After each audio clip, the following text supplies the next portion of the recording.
My name is Elena Rosenberg-Carlson, and I'm the EHE coordinator here at the UCLA Center for HIV Identification, Prevention, and Treatment Services, or CHIPTS. For those who might be new to the collaborative, our purpose is to facilitate knowledge sharing and support collective action across California's 8 EHE Phase 1 counties to help accomplish our shared EHE goals.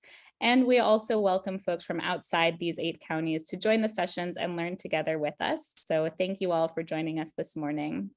I also do want to give a special shout out to our panelists and the attendees who joined us last week when we experienced technical issues and had to reschedule the session for today. Thank you so much for taking the time to be with us again this morning. In the chat, you should see an option to send a message to everyone. I think some of you are already using that option. If you haven't yet, please do use that option now to introduce yourself to everyone here on the call by sharing your name, affiliation, and location. Next slide.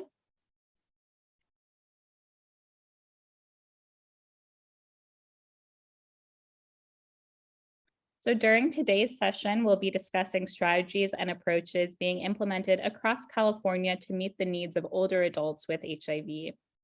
We'll start with presentations from our 3 fantastic panelists, and the last 30 minutes or so will be dedicated to panel discussion and Q&A. As always, please feel free to submit questions at any time during the session using the Q&A function on your Zoom control panel. We'll use the Q&A function to collect and respond to questions throughout the session, and also during the live Q&A at the end.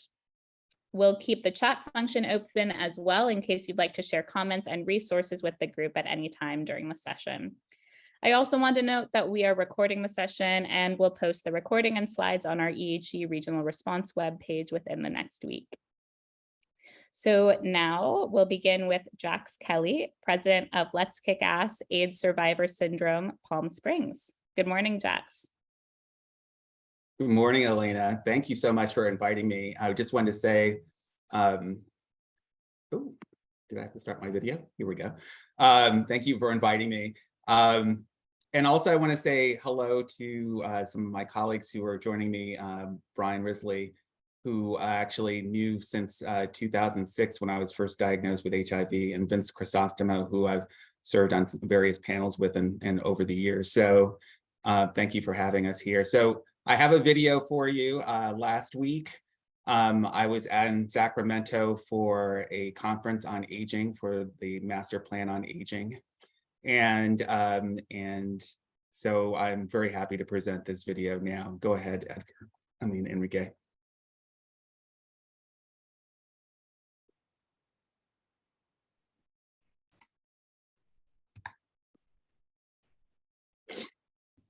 Hello. My name is Jax Kelly, and I'm the president of Let's Kick Ass Palm Springs, AIDS Survivor Syndrome. This presentation is being made in honor of National HIV, AIDS, and Aging Awareness Day, September 18th, 2022. HIV long-term survivor and San Francisco-based advocate, Ted Anderson, founded the first Let's Kick Ass chapter in 2013 and coined the term AIDS Survivor Syndrome to describe the psychological effects of having lived through the AIDS plague years of the 1980s and 1990s before antiretroviral medications made HIV a largely chronic condition and dramatically decreased the number of deaths caused by HIV. Formed as a club in 2015, LCAPS became a 501c3 nonprofit organization in 2018. Its mission has always been to help people reduce the isolation and stress of living with AIDS survivor syndrome. Our tagline of social connection, HIV and aging, education and advocacy describes the activities that LCAPS is engaged in. In May 2019, I was elected by the board to succeed our founding president, Eric Yonke. I was chosen largely because of my extensive experience in HIV organizations since 1991 and my appointment to the board of the Upper Room AIDS Ministry in Harlem, New York, and because of my fundraising efforts to make LCAPS a certified nonprofit.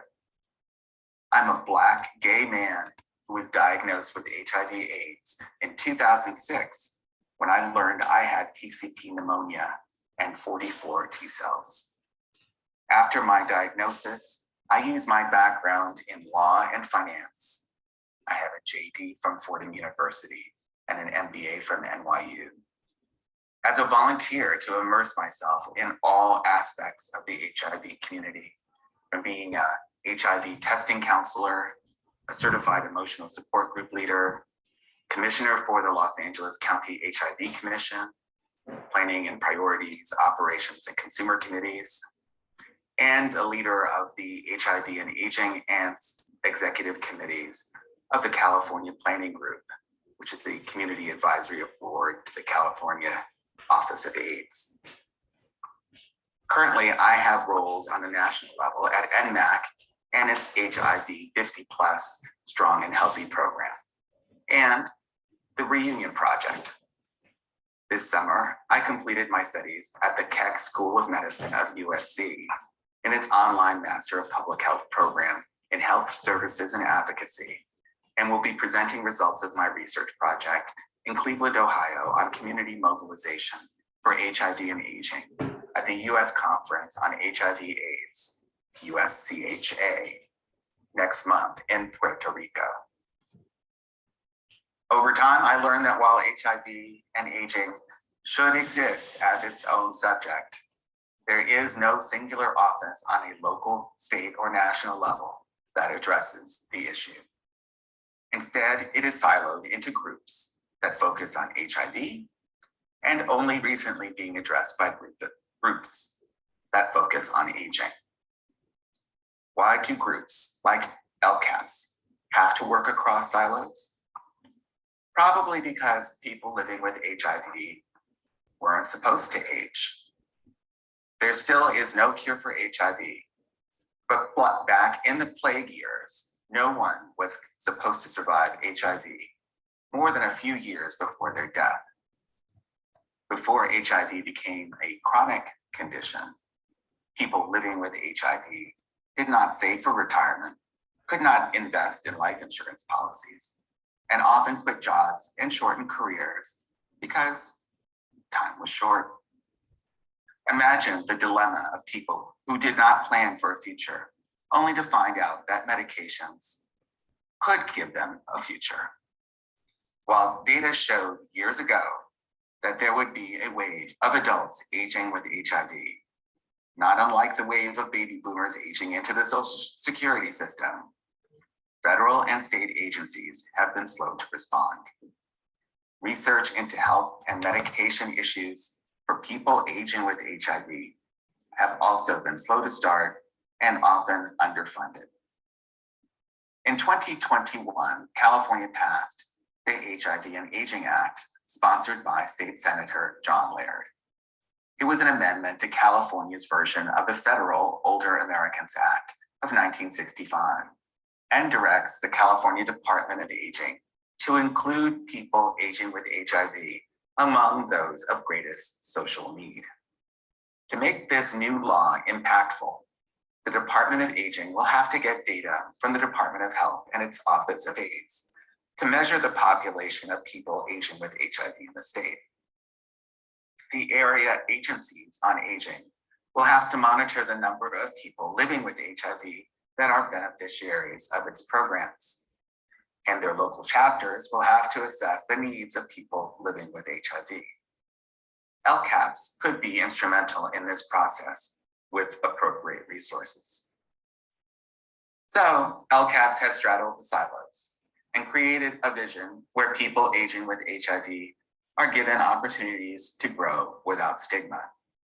But we need funding, whether they come from HIV or aging resources. HIV resources can't point to aging and say, it's your job, or vice versa.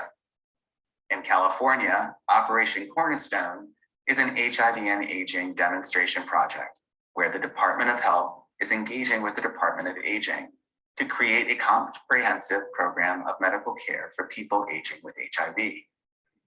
But where is the demonstration project to support an organization like LCAPS? LCAPS is an all-volunteer organization without a brick and mortar operation. Our board of directors meet monthly via Zoom. Our social activities meet in public venues or in the homes of volunteers. We have seen other providers offer programs similar to ours, only to see them merged into programs for general populations. Where do we get our members? Our mailing list reaches over 400 people living with HIV in the greater Palm Springs area. New members come from the estimated 10,000 people living with HIV in our region and the migration of retirees to our desert community. To create social connections, we hold events and recently added discussion groups. Our events include coffees held twice a month and monthly pizza and bowling nights. Special events include our upcoming bus trip to Idlewild Pride on October 1st that is sponsored by Pharma.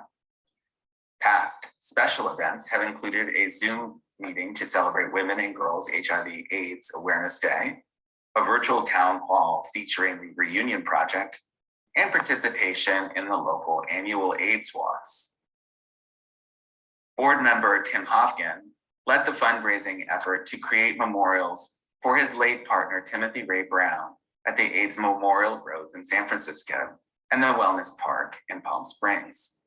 Timothy Ray Brown is best known for being the Berlin patient and the first person cured of HIV.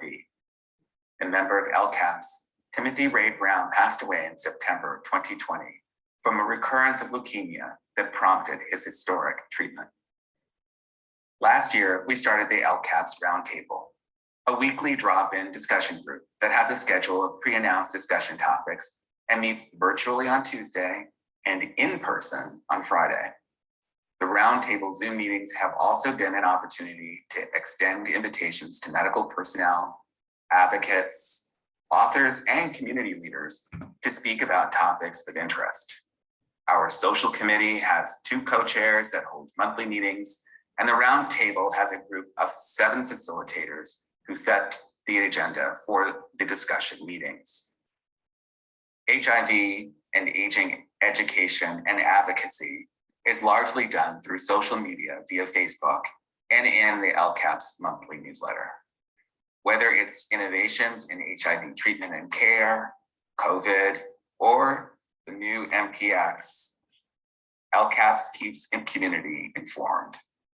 Our collaborations with local community organizations like the HIV and Aging Research Project, Palm Springs, APLA Health, Brothers of the Desert, and others has provided opportunities for LCAPS members to access multiple sources of information. LCAPS has also been the recipient of grants from organizations like REEF, the Richard Emmert Aid Foundation, Pharma, ViiV, and NMAC to create programs and fund events. Thanks to small dollar fundraising through Facebook and AIDS Walk, and our generous donor base of the board, LCAPS members, and the broader community, we have grown our financial resources considerably. In part because our in-person activities went from in-person to Zoom during the height of the COVID pandemic, but also because interest in LCAPS from our donor base increased. At our last board retreat, we identified strengths, weaknesses, opportunities, and threats to LCAPS. We recently achieved one of our opportunities by creating an opt-in directory for our members. While we have garnered new members, more outreach needs to be done to diversify the membership along age, race, and gender parameters. Perhaps we could do more with a paid staff and a budget for an office and meeting space. It would be helpful to find a government or non-government organization, angel, to help LCAPS build this capacity. Thank you for your interest in LCAPS. Please contact me if you have any questions or opportunities you would like to present to us. My contact information is on the screen.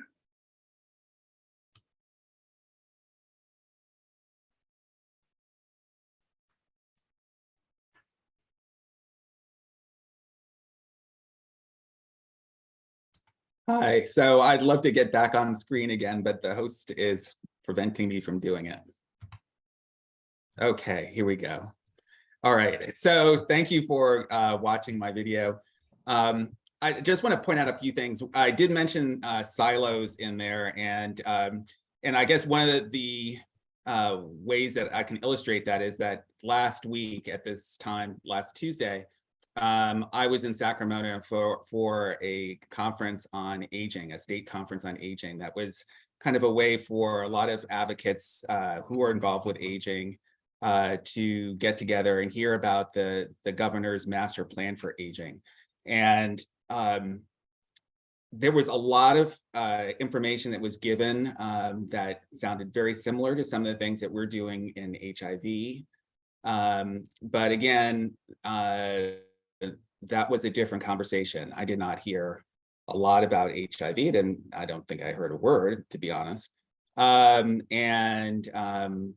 So when I go to a space like that and I listen, I realize that we need our voices in those spaces. And so I mentioned area agencies on aging. That's part of an entire infrastructure that was set up after the federal government passed the Older Americans Act in 1965. It's something that it's hard to believe, but people have been more engaged and have been engaged, not necessarily more engaged, but have been engaged in advocacy for aging for longer than we've been engaged in advocacy for HIV. And there are similarities and there's lessons to be learned. So I certainly, part of my mission has been to educate myself and others about the aging infrastructure in this country and to raise our voices in that space.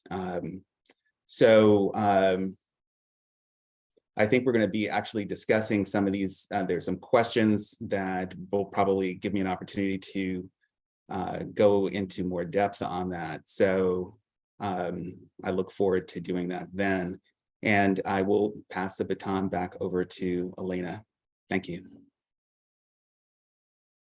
Wonderful. Well, thank you so much, Jax. Thank you for your video presentation and your really important comments, and also all of the really important work you're doing at the intersection here of HIV and aging. And so we look forward to chatting with you more when we get to the panel discussion. I do want to just note for attendees on the line, if you do have questions for our panelists at any point during the session, you can just enter those right into the Q&A box on your Zoom control panel. And we'll be sure to get to as many as we can during our panel discussion and Q&A and follow up with any afterwards that we might not be able to get to in our time today. So now I'm excited to transition to Vince Crisostomo. Vince is the Director of Aging Services at the San Francisco AIDS Foundation. Thanks for joining us, Vince. Hi, good morning, everyone. I was the panelist last week that where it crashed several times, and after the fourth time, we just decided to let it go. Also, I was supposed to be at the meeting that Jax was at, but decided to be here because I think it's really important that we cover this issue where there's an audience that as many people know about it as possible. So can you start my slides? Oh yeah, Vince Crisostomo, Director of Aging Services, and I've also been living with HIV since 1987. So here you go. This is kind of a snapshot of the San Francisco community of older people living with HIV. You have a Black trans person. You have a person in their 50s whose body shows the wear and tear of someone who is much older, maybe in their 70s or early 80s. I'm there. You have someone who is mid-60s, which I think about 34 or 39% of the people living with HIV in San Francisco are over the age of 65. And then you have a cis woman who was a volunteer and a caretaker and took care of many of our people while they were dying, and has been working in the field for over 30 years. And was also looking for a place in the community. Next slide. So this is kind of a history. HIV and aging started with the research in older adults with HIV, which was ROA, and that was done in New York. The data was collected I think 2006 to 2007 or 8, and then it was released in 2010. And a lot of the things that were found there have kind of remained similar. The only difference is the population has gotten much bigger. Our San Francisco HIV Planning Council and the Mayor's Long-Term Care Coordinating Council, which is funded by the Department of Disability and Aging Services, collaborated on this topic in 2012. Didn't really go anywhere other than raised, they had a year or so of meetings. There was an LGBT task force on aging, which was convened, I think, right after the 2012. They released a report in 2014, and it talked about HIV and aging and the needs that people had.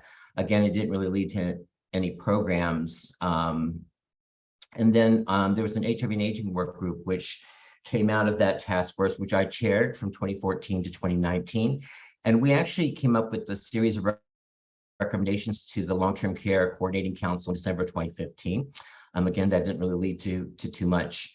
And then the San Francisco Chronicle did their first documentary called Last Man Standing, which focused on 7 or 8 people, cis men who were living with HIV, who were older and made up the community. That was in 2016. That was followed by research in older adults with HIV 2.0, which was conducted 2017, and the results released in 2018. There was a San Francisco report, which is very different. The epidemic is very different in San Francisco than it is in Oakland. There's a white paper that's available for the Oakland leg of the study. And then in 2019, Gilead funded their Aging Positively initiative, which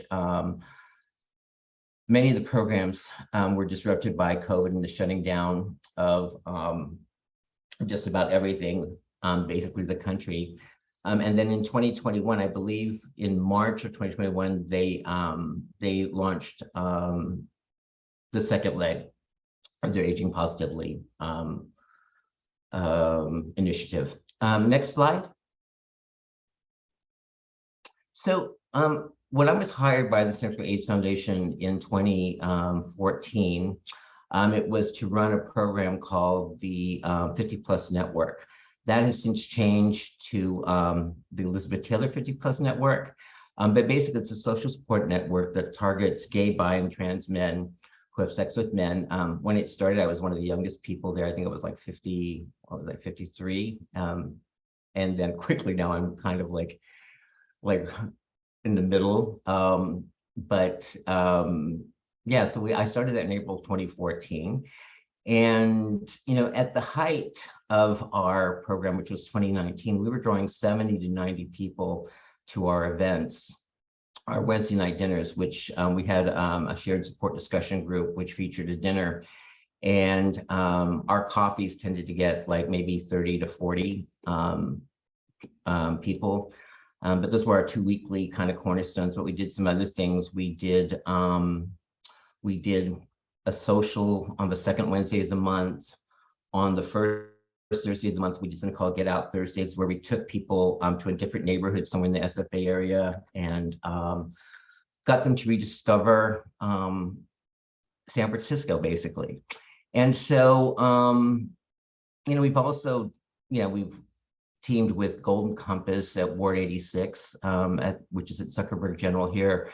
I think 70% of our clients, our members in the 50 Plus Network, get their care at Ward 86, and many of them are clients of Golden Compass. We had to learn a lot of things, I don't know. Aging always seems to be someone else's issue. In fact, I think it took me a good 6 months or so for me to realize that I was part of the demographic. But we learned things that we needed to have venues that had ADA access and elevators.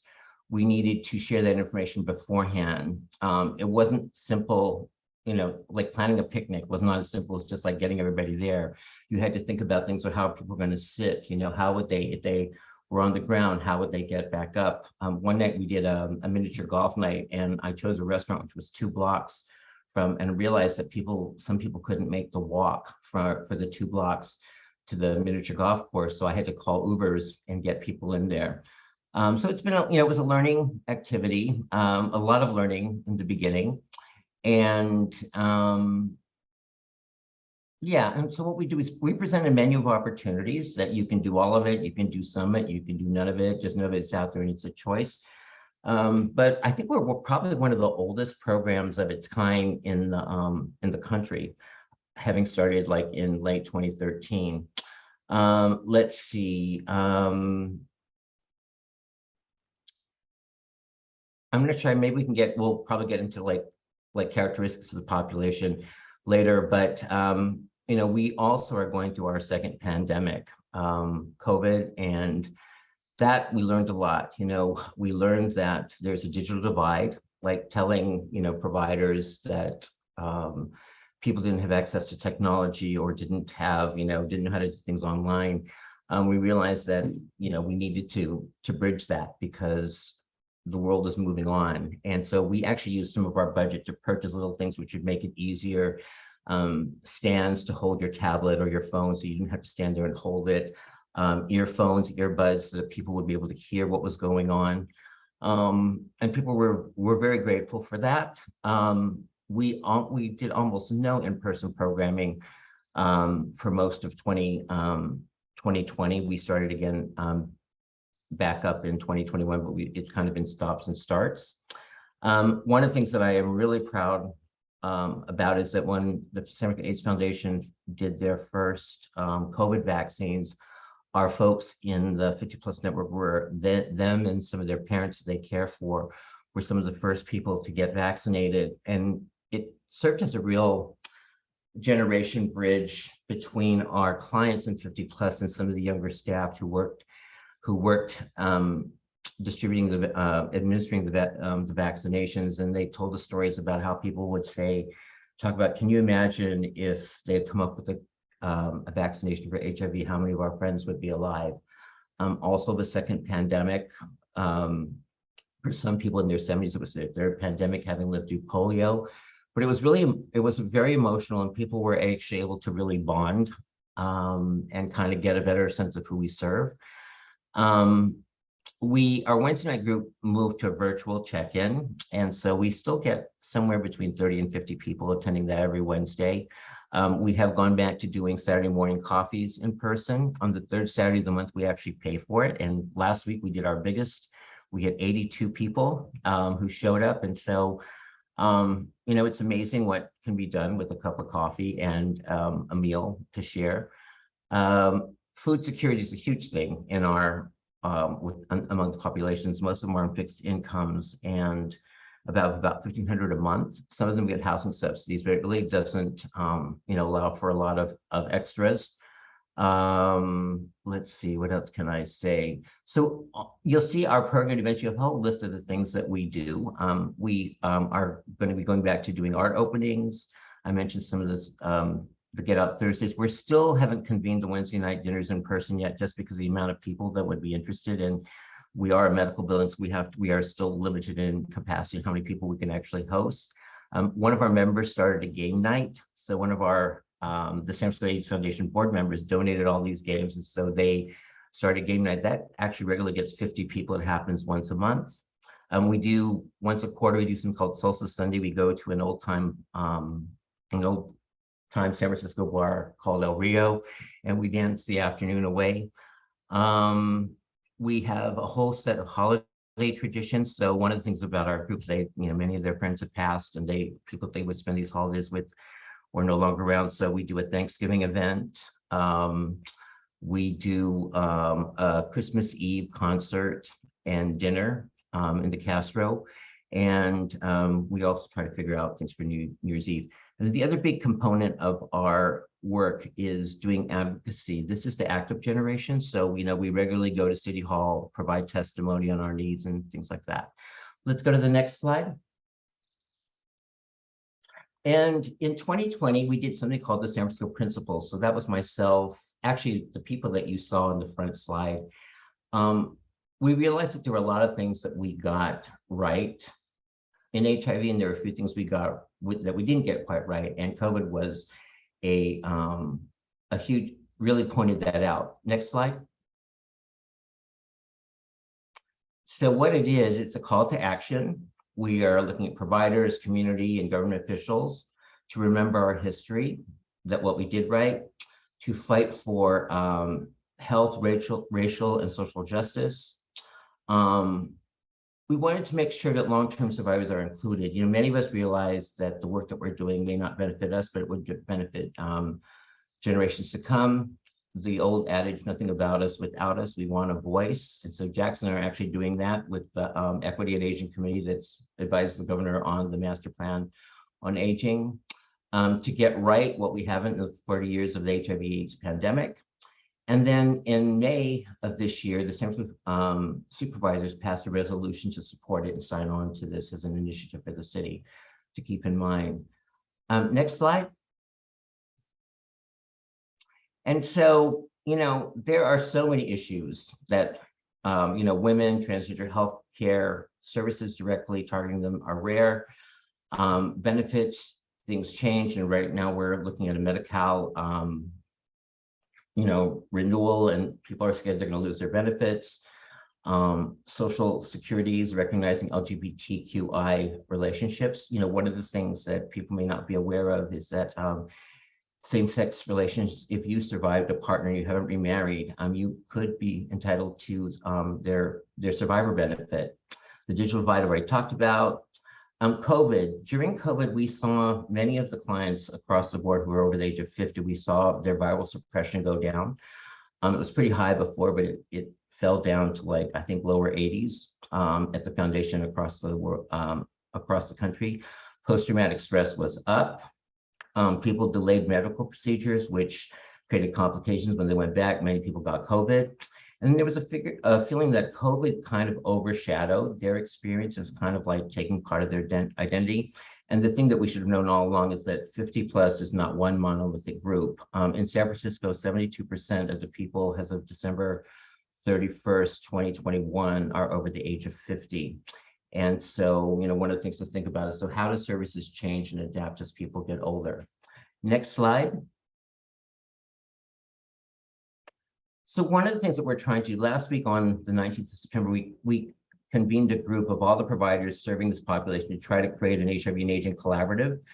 One of the goals now is to identify partners in the areas on aging and California for aging. I mean, what are the opportunities to collaborate? How does HIV expand? Trying to get our Department of Public Health and our Department of Disability and Aging Service to cooperate. We're looking to create a comprehensive take a comprehensive planning process that will result in a model of care for people over HIV, who are over 50, who are living with HIV, and then implement that model.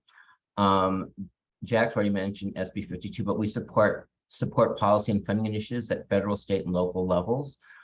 California is the second state to sign on to make older people with HIV a population of significant social need. There's a need to improve cultural inclusiveness and competency. There's capacity building and training. HIV care providers know HIV. They're not so up on the aging. Aging providers know aging, but they don't really know about HIV. And particularly people with substance use is a huge barrier to accessing services, aging services outside of HIV programming. There's a case management that needs to be developed. There's huge needs around that, and increased availability to mental health and psychosocial services. Next slide. So this is the San Francisco model. You have policymakers, you have journalists, you have political advocates, you have leadership that we're hoping to apply to this population. Next slide.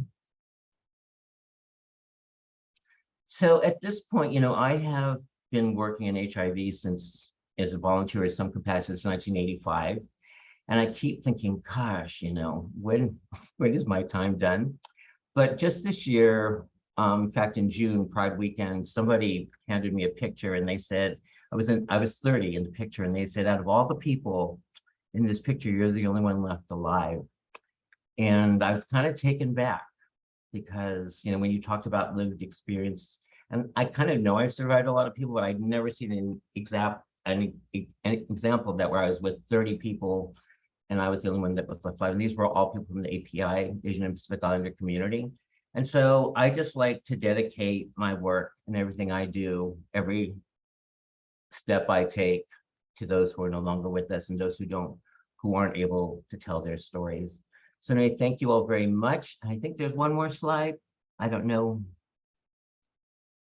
Oh, okay. So this is just my contact information. Well, anyway, thank you all for coming. I meant to start a timer. I don't know if I went over time, but thank you all for being here. I'm going to turn it back over to Elena.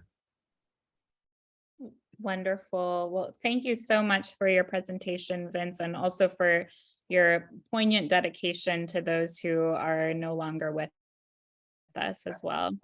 Now I'm going to transition to our third fantastic panelist this morning.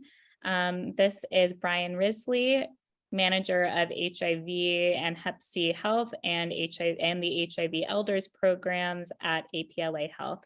Welcome, Brian. Thank you, Elena. Good morning, everyone. Thank you for being here.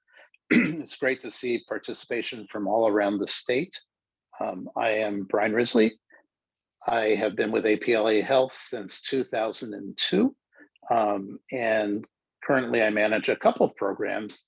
One of them I'm going to talk about today, which is our HIV and Elders program called the Hive program. APLA Health originally was AIDS Project Los Angeles and is one of the oldest HIV and AIDS service organizations in the United States. It was founded in 1983 at the very beginning of the HIV epidemic. And currently we are a federally qualified health center with 4 clinics that serve the HIV community, the LGBTQ community, and community health issues. And we have full client services. The majority of our clients and patients today are over 50, which is not a surprise. As Jax mentioned, I started a newly diagnosed group in 1997, and it's still going today. I still facilitate that group every week. The amazing thing is that nobody in that group, and I've seen thousands of men and women over the years, no one has died from HIV or AIDS. So those people who started in 1997 are clearly aging with HIV. And I'm always happy to reconnect with people. So today we're going to focus on one of the programs I manage, the Hive program. Next slide. And just to give you an overview, we started this program in 2018. As I said, the HIV and Older Adults program is branded as Hive. HIV Elders, our community advisory board, came up with that name. And Hive was created in response to the findings from APLA Health's Healthy Living Project that sought to formally identify the needs of various subpopulations of aging people living with HIV in Los Angeles County, to qualify the types of services older adults with HIV receive in Los Angeles County, and understand the physical and psychosocial barriers and challenges to receiving services, and to explore potential programmatic directions and activities. The community-based research study revealed that older adults living with HIV in Los Angeles County are primarily concerned about housing stability, financial insecurity, and their mental health as they struggle to cope with high levels of depression, anxiety, and loneliness. Next slide. The Hive program employs the social determinants of health framework to address factors that impact a person's ability to adopt or maintain health-seeking behaviors. Stigma, trauma, social isolation, social support, health literacy, and self-care. And Hive's purpose is to improve the health outcomes translated to adherence to HIV care treatment and reduction in hospital visits of HIV positive men who have sex with men 50 years of age and older in Los Angeles County by addressing many of the psychosocial burdens that interact with the experience of aging with HIV. Currently, HIVE provides services to 500 men who have sex with men annually in the metro area of Los Angeles, Long Beach, and South Los Angeles. These are 3 areas of Los Angeles County where HIV currently has the greatest impact. Next slide, please. This is just taking a look at our demographic. Our mean age is 59 years old, and 30.8% of our HIVE members are Latinx, and about 20% now are African American. Next slide. So one of the components of the program, and these are all evidence-based interventions that we have adapted and adopted, life skills, which uses the evidence-based intervention of self-management, whose studies showed significant changes in mood, coping, and health attitudes. We do these life skills workshops monthly, the 3rd Thursday of every month, and they provide our clients with coping tools to problem solve, mitigate stress and anxiety, and improve communication with healthcare providers. Next slide. So as I said, these are monthly psychosocial education workshops that range in topics. We have a great roster of speakers everywhere, anyone from psychologists to life coaches to poets to motivational speakers to artists, performers. We're happy that we've resumed live in-person meetings. We have much better turnout. Most recently, we did a monkeypox update for our HIVE members. We had 50 people attending that. That's about our usual audience when we do our 3rd Thursday program. Next slide. Just a sample of some of our life skills posters and some of our speakers that we admire and try to invite back. Next slide. So here's some data for you. The overall HIVE members that responded to the survey feel their outlook to the future has improved since participating in HIVE events. This was a survey that we did. The N is 386. The question posed, since participating in HIVE events, my outlook to the future has improved. And you'll see that that over 75% have responded favorably. Next slide. Another component of the HIVE program are shared interest groups, which is an evidence-based intervention that's been proven to reduce social isolation in older adults. HIVE adapted shared interest groups to provide no pressure environments for older adults with HIV to learn from and network with their peers. For many, this is more acceptable interaction than formal therapy groups. One of our most popular is our weekly coffee chat groups, where we talk about any number of relevant topics to the group members. Next slide. And here's some flyers generated. We do a coffee walk quite often in Echo Park. That also includes a walk around the lake. Next slide. So looking at some data for shared interest groups, overall HIVE members responded to the survey, stating that they feel more involved, and connected with their peers since participating in Hiv events. And here you see, close to 90% saying they feel more involved and connected with their peers since participating in Hiv events. Next slide.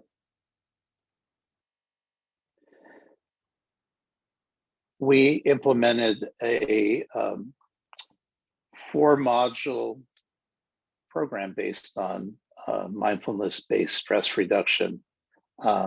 So we do this over 4 consecutive weeks, and we repeat this in quarterly cycles. It does incorporate some meditation components, but it also teaches skills to increase awareness and acceptance of moment-to-moment experiences, including difficult emotions and physical discomfort. So we're basically helping our clients with tools to be grounded, to be able to mitigate stress, and to just realize that, they are not their thoughts. Accumulated evidence suggests this intervention is effective in decreasing depression and perceived stress. Next slide. That's just a sample of one of our 4-week modules. Next slide. And another component are peer-to-peer activities. So Hive supports self-efficacy through facilitated daily activities that promote peer-to-peer contact and support, as well as low-impact physical activity by hiking, beach walks, garden tours, museum and park outings, whale watch cruises, and other fun, active group events. So we do have a weekly emotional support group called Hive Connections that is currently meeting as a virtual group. Next slide. And just some sample of our peer-to-peer activities. Next slide. Overall, Hive members that responded to the survey report feeling a renewed interest in other people since participating in Hive activities. Again, that N is 386. Hive members, since participating in Hive events, I have a renewed interest in other people, and favorably is over 80%. Next slide. So next steps for our program. We have positive self-management. We are piloting a clinical care manager at APLA Health Mid-Wilshire Medical Clinic to provide senior case management and referrals for persons with HIV who are 50 plus. And so we have a new clinical care manager at our clinic where Dr. Michael Gottlieb is, who many of you know, wrote that very first paper back in 1981 that that really became the beginning of the HIV epidemic. He is still practicing today, and with us at our APLA Health Center Mid-Wilshire, along with a roster of other great doctors, our medical director, Dr. Jay Gladstein. And this clinic sees the majority of our patients living with HIV who are 50 and older.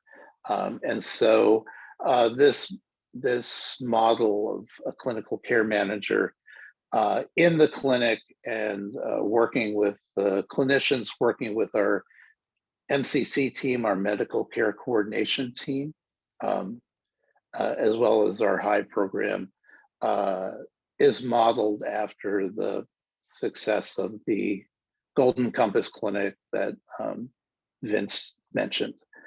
Next slide. So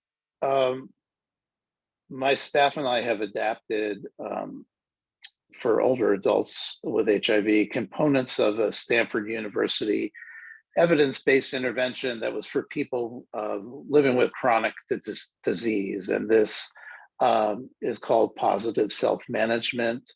In their model, I believe it was 8 weeks, so 8 modules that focused on managing chronic disease. We have adapted it and made it 6 modules, and following a lot of the Stanford program to improve clients' health and nutrition management, communication skills with providers, and core fitness exercises. What we've added into it are talking about managing polypharmacy and comorbidity. We're addressing HIV and aging stigma. And we've also integrated practicing mindfulness, again, as a tool to reduce generalized depression, stress, and anxiety.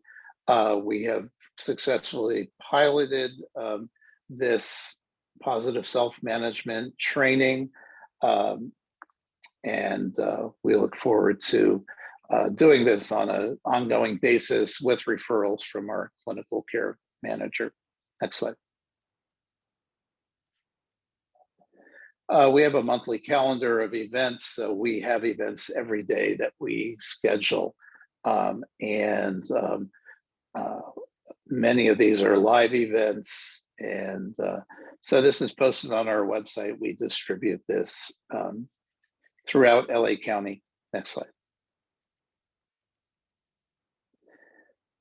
And recently, in recognition of HIV and Aging Awareness Day, we had a summit in Long Beach, and it was our first HIV and Aging Summit in Long Beach. We did one in Los Angeles in 2019, so happy to report that we had a good turnout. Long Beach kind of always turns out, and we had about 40% women with HIV who were 50 and older. So it was great to have a really mixed group, and it added a lot of energy as well as I think value to that day. Next slide. And I'm going to turn it back to Elena to moderate our Q&A. All right. Wonderful. Well, thank you so much, Brian. And thanks again to all 3 of our fantastic panelists for your presentations. We're going to now move into some facilitated panel discussion and Q&A. So, oh, great. I think everyone's already turned back on their videos. And we're going to start with some questions that came in from participants during registration, and then we'll move into just some open Q&A. So again, for attendees on the line, feel free to continue entering your questions in the Q&A box as you have them. I'd like to start with a question that came in pretty commonly during registration, which is the HIV medical system, and particularly looking at our context here in California, prepared to deal with the gray tsunami? And what resources and capacity are available, and where are we seeing gaps? So this is, of course, a pretty big question that you all could probably speak quite a bit on. But I wanted to maybe start with you, Vince. Any thoughts on this question? Well, I mean, I think, and Brian and Jax can also comment on this, that California is a little bit ahead of the curve. They're anticipating by the end of this year that 70% of people with HIV will be over the age of 50 in California. And so, there's policy issues that need to be looked at. And so figuring out where do we sit in, encouraging people to take up careers in geriatrics, because there's a shortage. When you talk about the supply chain, there's just not a lot of geriatric providers who also know HIV. So to try to get some of that experience, I mean, dental and oral health, we did that presentation with our statewide HIV and Aging Educational Initiative. So there's just a whole lot of work that needs to happen. And if you're in San Francisco, Palm Springs, or in LA, I think we're pretty, and San Diego. I mean, there's, the demo projects, I think San Diego, Santa Clara, East Bay, and one other place, which I don't remember where that is. So this is slowly starting to happen. But there are so many gaps. And the biggest gap is getting the areas of aging and those aging services providers to start speaking to HIV providers to see what are the opportunities. I think LA has done a great job of that. Laura Trujillo, who I just sing volumes about because has all these ideas, and I wish we had people like that up here in San Francisco. But really what I think it's going to take, what we're finding in San Francisco, is pulling people out of isolation and just having them present themselves. And yeah, I think I'll let my co-panelists talk, because I actually forgot what the question was. I don't know if that's a senior moment, but it was so broad that, I'll let Jackson, Brian, and if I have anything to add, I'll come back. Thanks, Vince. Yep. So no, I think you touched on lots of things related to this question. We're really talking about the resources available within the HIV medical system here in California to accommodate the gray tsunami, and also where are there gaps. So Jax, do you want to share some thoughts on that question as well? Yeah, I might be a little controversial on this one, because I don't think the HIV community has really thought about it as a gray tsunami, because we've been living and caring for HIV positive people for a long, long time. And we've watched as everyone has gotten older. I mean, the providers, our doctors. So we were well aware of it. I think when I compare it to what people talk about as a gray tsunami for Social Security, which really is an issue about funding and how many people are going to be receiving Social Security checks. I think that's really different than the graying of our HIV community. So I think we've been aware of it for a long time. I agree with Vince that we haven't been very swift about creating services for people who are aging with HIV.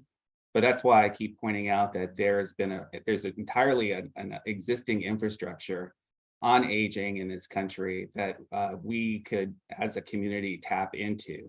And oftentimes I'm actually referring people to our local senior centers and senior resources that are local to actually say that you need to be engaged in an older community as you're aging. I think maybe as especially among gay men, we never like to think of ourselves as growing old, but we miss out when we don't put ourselves in those communities. So, Brian, do you have something you'd like to add to?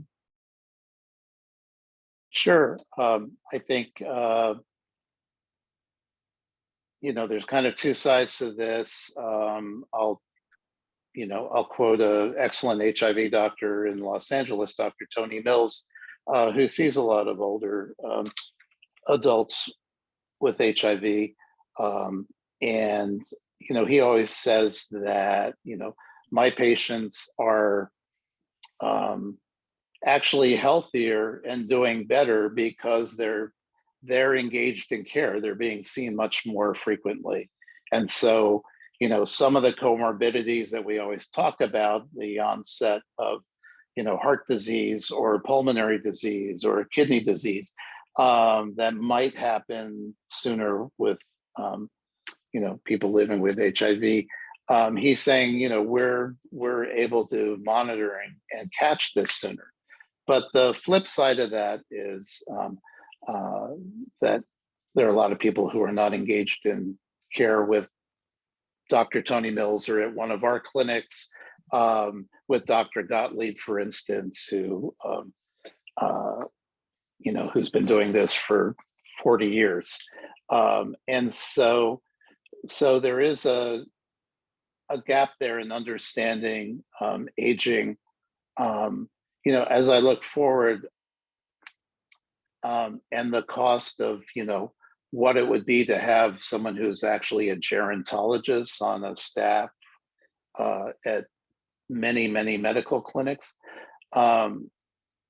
I think that cost is going to be prohibitive. And I think the model probably is going to go like it is with Project Echo in California and especially Los Angeles with Hep C, which is to train the primary care provider in treating, in giving them the tools to successfully treat hepatitis C.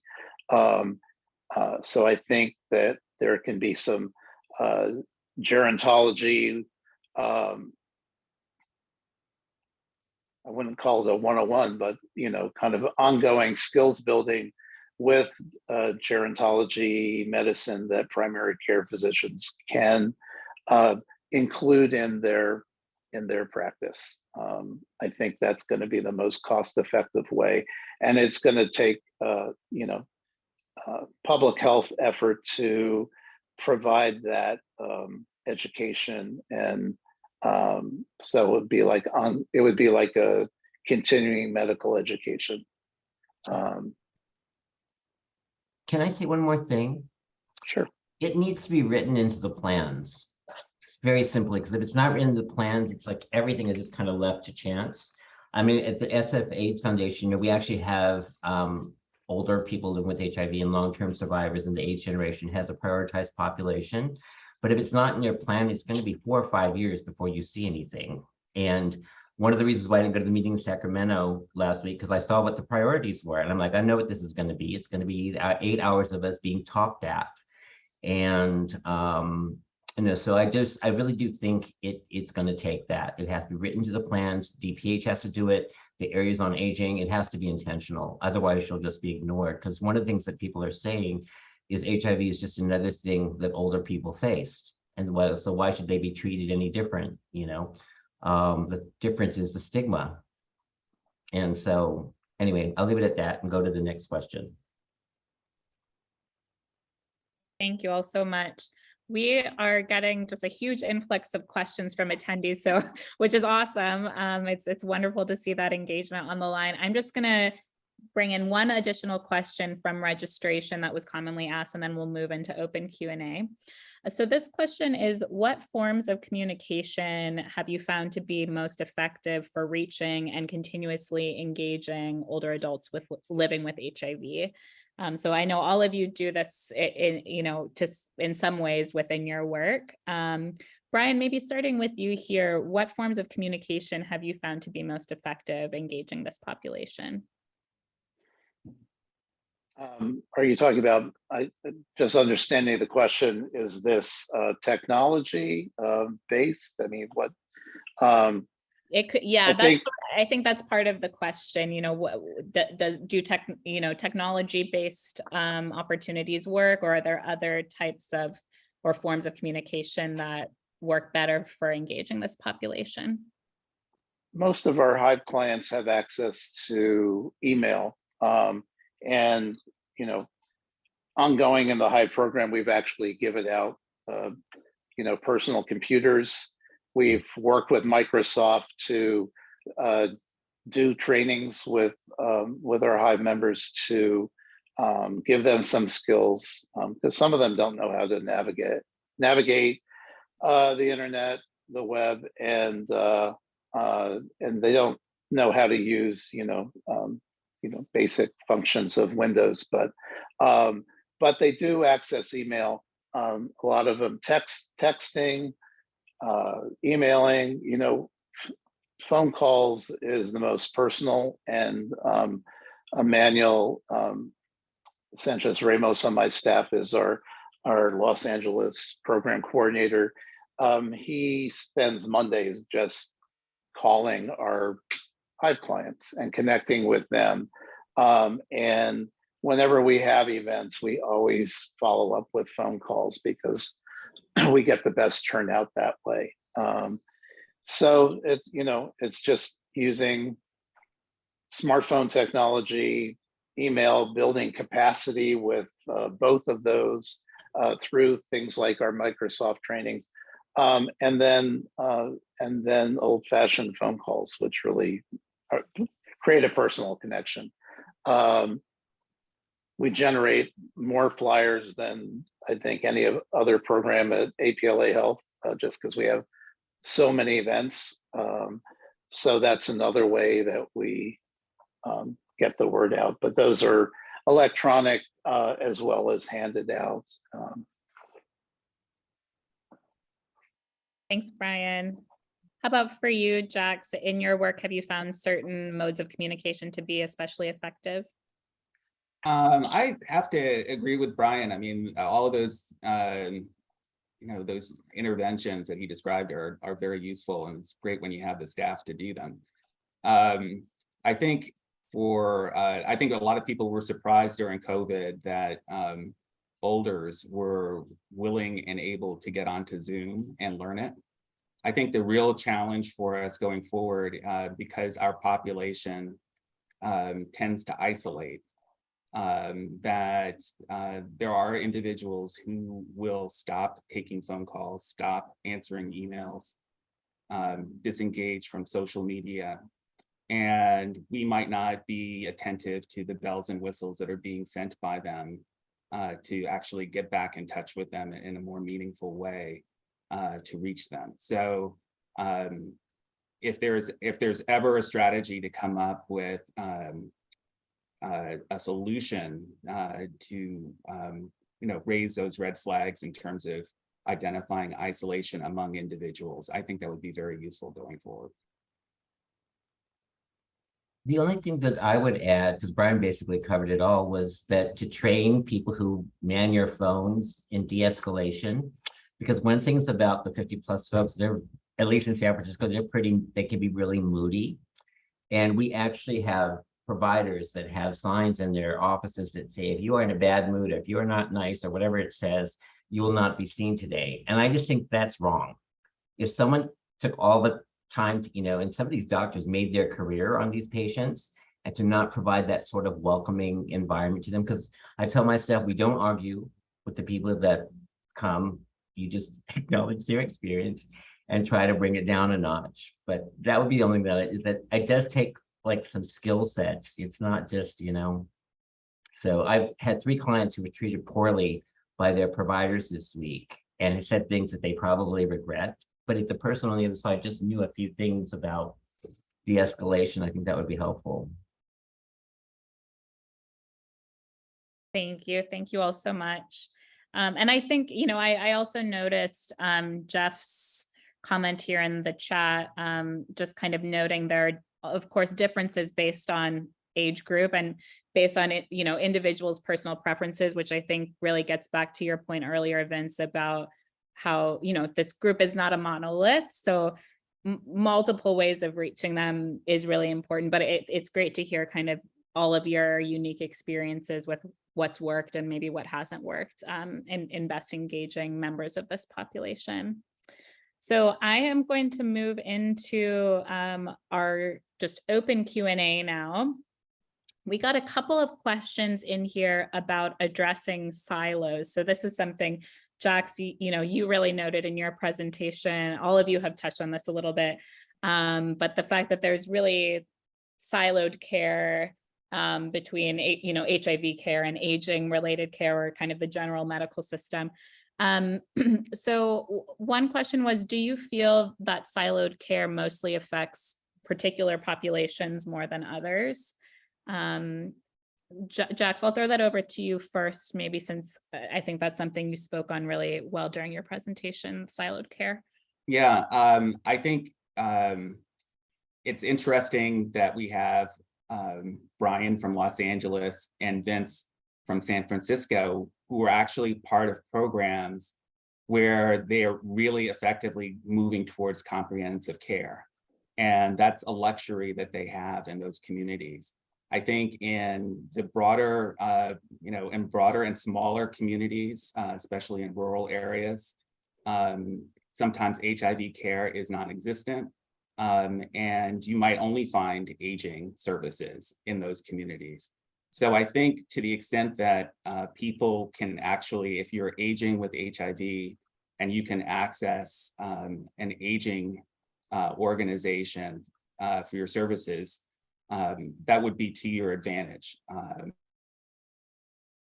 So I think where it's important for us in the HIV world to get involved with the aging community is to be able to make sure and to that people in aging are aware of people with HIV. I mean, we passed this HIV and Aging Act, and it really is up to us to make sure it has teeth.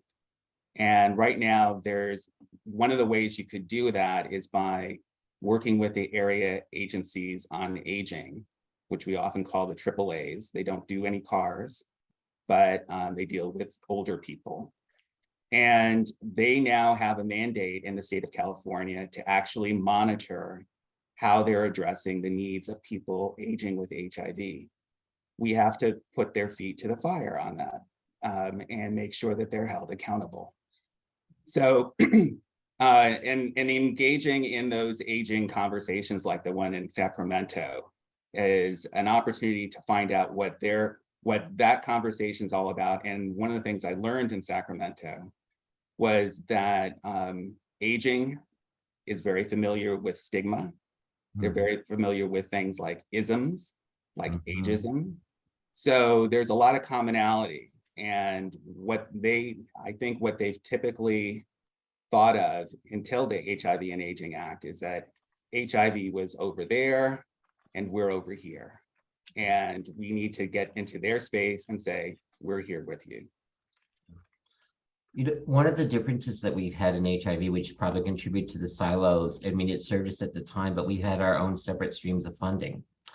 And I do feel sometimes that there is resentment from some of the other health, I don't know, call them streams or whatever, that we've got this. And now that we have these all these older people, it's like now you're looking to us. But literally, like in some of the aging meetings that I go to, people have no idea how much things have changed from the time that they were in their 20s, 30s, and 40s. And I think that we are also looking in the future has, the stuff that's happening with the trans community now, the differences when they age, get to the point of being our age. If that's not planned for now, you're going to create a whole another set of isolation for these younger people when they get to be our ages.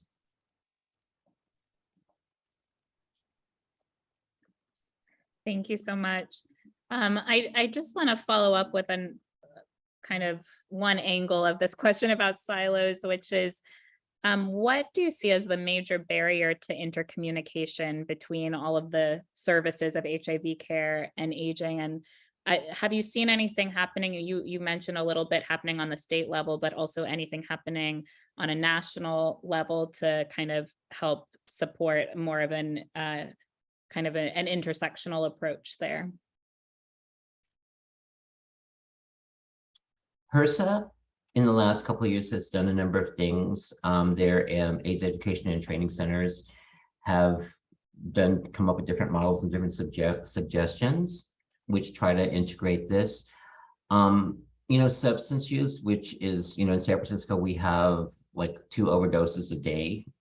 And so the future long-term survivors are going to be from the substance use community, but in the aging services realm, they don't really deal with that and often have to exclude people who are actively using, which is why I think, having a supervised consumption site, which our governor recently vetoed, is something that will be important as a component of long-term care as people are aging to prevent overdoses. Yeah, I think on the national level, those silos still exist. Yeah. It's very difficult to get legislation passed in Congress that includes HIV and aging into the Older Americans Act, for example, in the same manner that HIV and aging is now part of the California version of the Older Americans Act. Groups have been working for years to get Lgbt as a group of special need within the Older Americans Act, and that's been unsuccessful.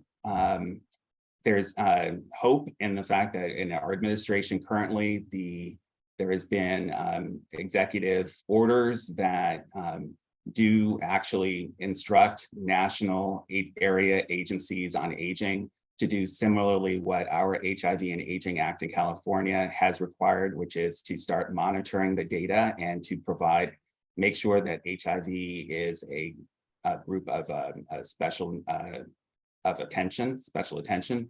But that work still needs to be done, and it's with the prospects of a more conservative Congress coming in, it's going to take even more work. Yeah, I think Jack's just said it very, very well. I think that we just have to address the national housing emergency, especially for seniors, because so many seniors are being displaced because they can't afford, where they've lived for 30 or more years, and all the other social determinants of health which tie into being unhoused in this country. But seniors and seniors with HIV are very impacted, and so the work like the national organization SAGE, there just needs to be a lot more advocacy like that on a state-to-state level to address the fact that seniors, especially seniors with HIV, are having a lot of income and food insecurity, as well as housing insecurity. Thank you. We have another question here that asks, if this is specifically for you, Brian. So it asks, does your funding for Hive, specifically regarding activities and self-management, training skills, et cetera, allow for paying presenters and speakers for their time and labor? I find that the way funding is structured for granted programs can be limiting to providing this for people. So we yeah. are not limit. Yeah, Go ahead. I mean, we have different funding sources, so we're not limited into, the kind of speakers that we can bring into the program. We do provide honoraria to all of our speakers, unless they, defer or decline that. But our board of directors is very much invested in the Hive program, and also as part of a strategic plan to address the needs of our patients and clients who are aging with HIV. Thanks, Brian. So another question for all of you is, are your organizations providing information on how to die with dignity and preparing people for the death process, or how to age with dignity, making sure people have a care plan for aging before it gets too late? That's a really good point. And we've actually at LCAPS, we've collaborated with other groups locally to actually have those conversations. There's a LGBT group in the Palm Springs area called PALS, which oftentimes, I think they actually created this from a SAGE model. Actually, that was something called a death panel. And really what it was just a discussion group to talk about end of life issues. So that's definitely very important. So I think there's opportunities to do that locally and certainly in my area. We partner with AIDS Legal Referral Panel and a number of other groups. We call it legacy papers because they didn't like end of life papers, so we call them legacy papers, and we started getting 30-something people coming. COVID was a great time to bring this up, and every April I have a topic called Come What May, where your taxes are due, have you done this? And we kind of bring this up on a regular basis, but we also try to do it throughout the year as well. And it's amazing how many strategies you have to come to get people to think about this, because for people who have spent most of their life thinking they were dying, their adult lives, that trying to plan for that is very confrontational, and it does take kind of a delicate touch to kind of bring that up. So But if I Yeah, hear it our- happening at Saturday morning coffee, we just go ahead, let's have a workshop and we'll see how many we can get signed up to get, get their things in order. So talking about a care plan, part of our positive self-management is developing your own care plan. So they're meeting one-on-one with the clinical care manager, they're meeting one-on-one with our Hive staff to develop that care plan.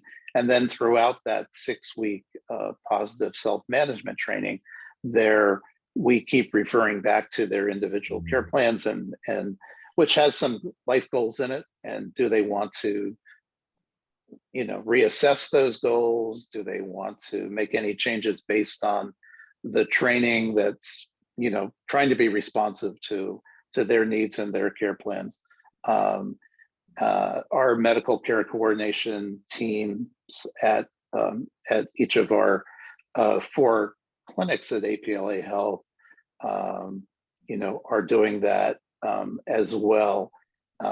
And they're also helping to address end-of-life issues with the clinics. And so that is an area where we're going to get more involved in coordination with working with MCC and our clinics. Thank you. One other question we got was, how do you respond to providers and also recipients of services who may say it's impossible or almost impossible to find providers specializing in medical care for folks aging with HIV? So if you have a member of your program come to you, or maybe a provider in your network come to you and say, there's nowhere to refer someone, how do you typically respond is the question. Well, I'm not from a big city organization, but I'll say that one of the things that that's unique to my area in Palm Springs is that we do have a very large aging population. And I don't think that most of the doctors in our area probably put their listing in the phone book or on the internet as a geriatrician. Although if you probably did a survey of them, probably a good portion of their clientele is over 50. So in fact, they are geriatricians. So whether or not they get a certification to handle geriatric care, it may be that the question for the person is, did you ask whether or not their clientele is over 50, as opposed to finding out whether or not they had a certificate in geriatrics. I think we get stymied by thinking, we're such a Google culture, right? We think we can get all our answers just by Googling geriatricians in Palm Springs.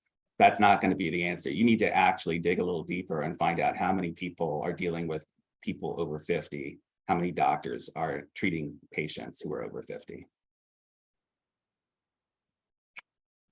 For us, we do have that issue with mental health. Before COVID, it was 90 days to see a therapist. Now it's 5 months and a year if you need psychiatry. So we're looking at what we started a conversation with all the provider service population, like how could this look different? But really what we do is we just put it out to to our network and just say, hey, so-and-so is looking for something. Does anybody know anybody? And Meredith Green, who has run Golden Compass, has been incredible. Just seeing people like on a one-off, or UCSF has allowed her to do that, and just having that, a phone consultation or something like that. But I always try to tell people that's not entirely true. It's really hard, but that doesn't mean it's, and so in San Francisco, we're lucky because we have these, we're trying, I saw one of the questions was about how we're working regionally.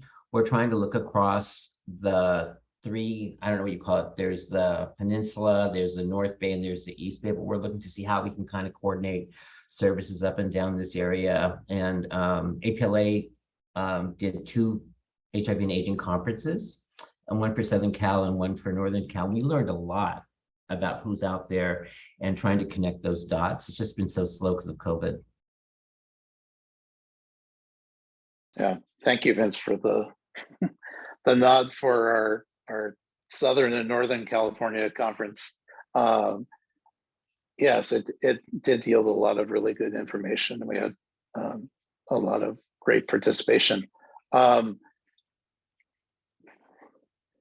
know, I think we're pretty integrated in LA County, at least through our LA County HIV Commission and our Aging Caucus, and having Laura Trejo on board with the Department of Aging for Los Angeles County.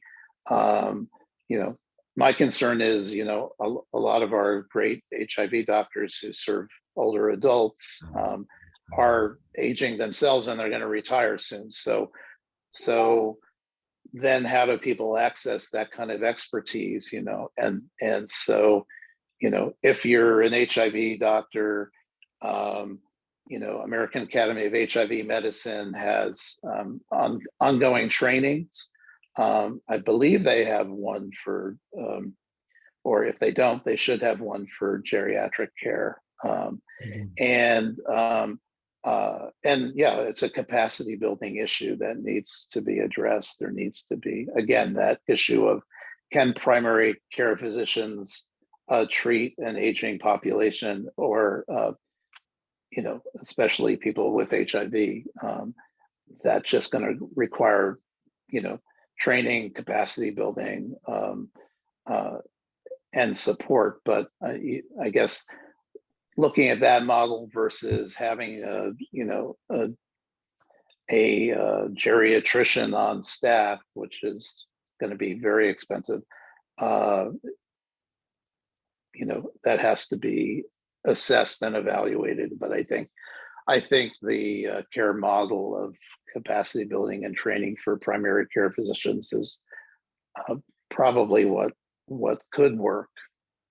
Can I just say one more thing about the California Aging Conference that I went to in Sacramento?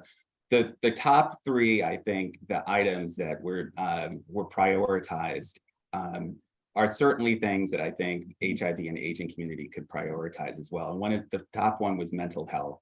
The number two was housing and homelessness. And number three was caregivers. And one of the things we haven't even talked about at all this morning is the issue about having caregivers for people who are living with aging with HIV. And if it's huge for the aging community generally across the board, it is definitely going to be huge for us as well. And it's something we need to be talking more about. Yeah.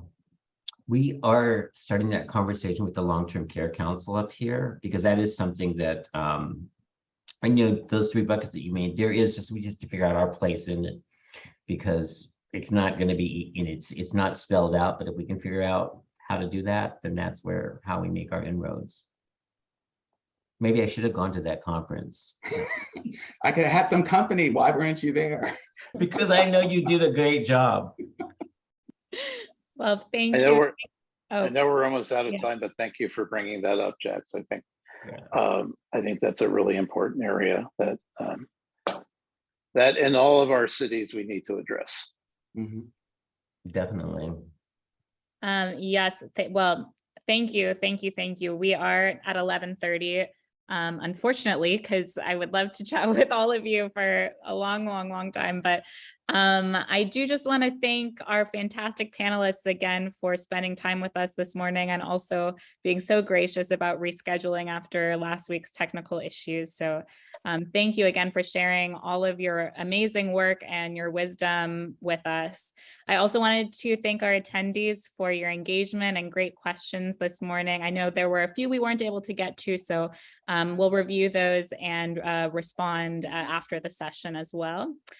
As usual, please do look out for a follow-up email from me with relevant information from the session and a link to our evaluation form. And we'll also post the recording and slides from the session by early next week. So thank you all again, and hope you have a great rest of your day. Bye, everyone. Bye, thanks.